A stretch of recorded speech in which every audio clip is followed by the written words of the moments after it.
In a cozy little village nestled by a sparkling river, lived a young boy named Leo. Leo had a heart full of dreams, bigger than the tallest mountains that touched the sky. He wanted to build wonderful things, discover new places, and make the world a better place. But as he looked around, he felt a little lost. How do I start?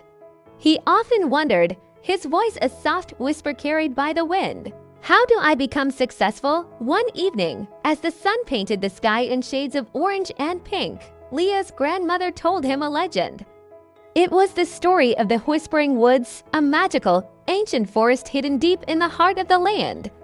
They say, she said, her eyes twinkling, that the woods hold the secret to success.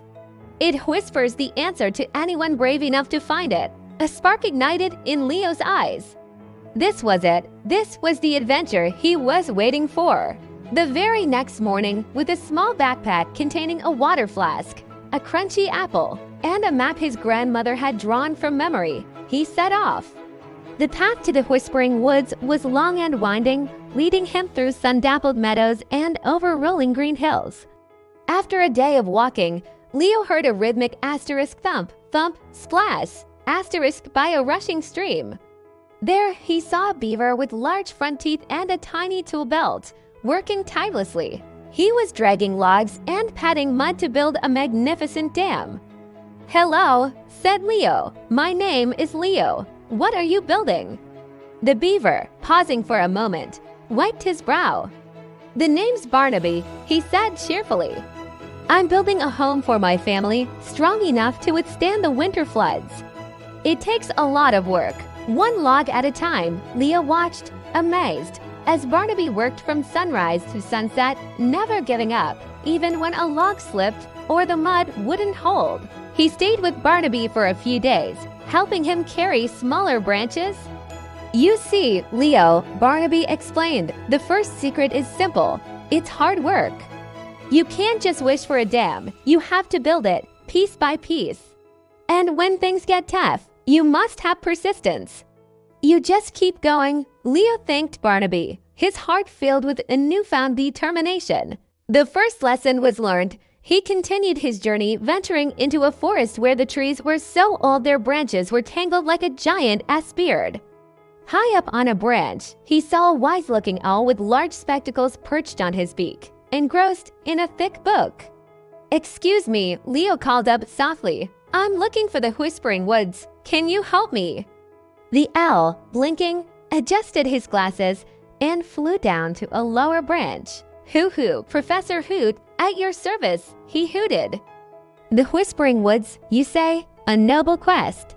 But what you seek is not just a place, but a state of mind. Tell me, what have you learned today?" Leo told him about Barnaby the beaver and the lesson of hard work. Professor Hoot nodded approvingly.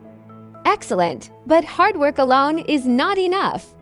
You must also have knowledge." He opened his book, which was filled with drawings of plants, stars, and complex machines. The world is full of wonders and information. To succeed, you must always be learning, read, ask questions, and stay curious. Knowledge is a treasure that no one can take from you. Leo spent the afternoon with the professor, learning about the stars that would guide him at night and the edible plants that grew in the forest. He felt his mind expanding, and he was grateful. With the second lesson in his heart, Leo walked on, feeling more confident. The path grew narrower and steeper, leading him into the rocky foothills of a mountain. He felt a flicker of fear. What if he got lost? Just then, a graceful creature with keen, intelligent eyes and tufted ears appeared silently on a rock above him. It was a lynx. "You seem hesitant, little traveler," she said, her voice calm and clear. "The path forward is challenging. I am a little scared," Leo admitted. "I'm Leo. Who are you?" "I am Lyra," she replied, leaping down effortlessly. "Fear is natural, but success requires courage. It means facing your fears and taking the next step anyway. And sometimes," she added, her gaze piercing, "you must trust your instincts. Your heart often knows the way when your mind is clouded with doubt. Listen to that quiet voice inside you. Lyra guided Leo through a tricky mountain pass, showing him how to test each foothold and how to feel the direction of the wind. She taught him to be brave, not by being fearless, but by acting in spite of his fear.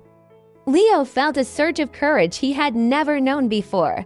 This was the third lesson. Finally, on the other side of the mountains, Leo entered a lush, peaceful valley. He saw a large, friendly brown bear with a warm smile, carefully helping a family of tiny field mice gather berries from a tall bush they couldn't reach. The bear handled the branches so gently, making sure not to harm them. "Hello there," the bear rumbled in a deep, kind voice. "I'm Bartholomew. Need some help? I'm Leo," he said, smiling. "I'm on my way to the Whispering Woods. It's kind of you to help those little mice," Bartholomew chuckled. "Well, we all share this forest. Helping each other makes life better for everyone. You can be the strongest, smartest, and bravest person in the world, but true success is empty if you're all alone." The fourth lesson, young one, is kindness.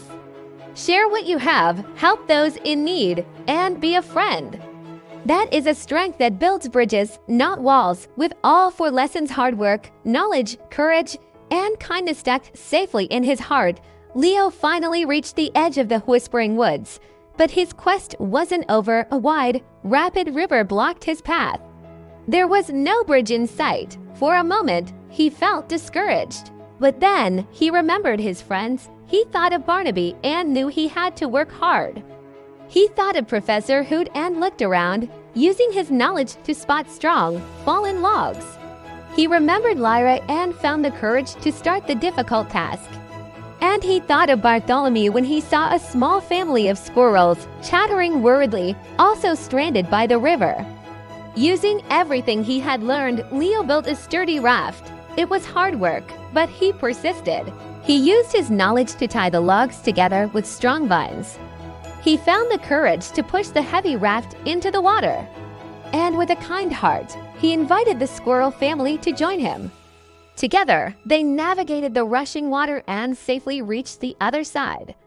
As Leo stepped onto the soft, mossy ground of the Whispering Woods, a gentle breeze rustled the leaves. A soft, musical whisper seemed to surround him, but it wasn't telling him a new secret. Instead, the whispers sounded like the voices of his friends.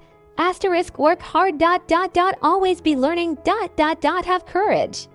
Be kind, Leo smiled. He finally understood.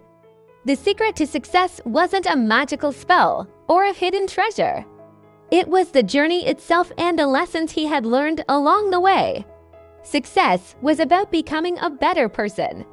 He returned to his village not with a magical item, but with a heart full of wisdom. He started his own journey to success right there by helping his neighbors, sharing his knowledge, and working hard to make his home a better place for everyone. And he knew with all his heart that this was the greatest success of all.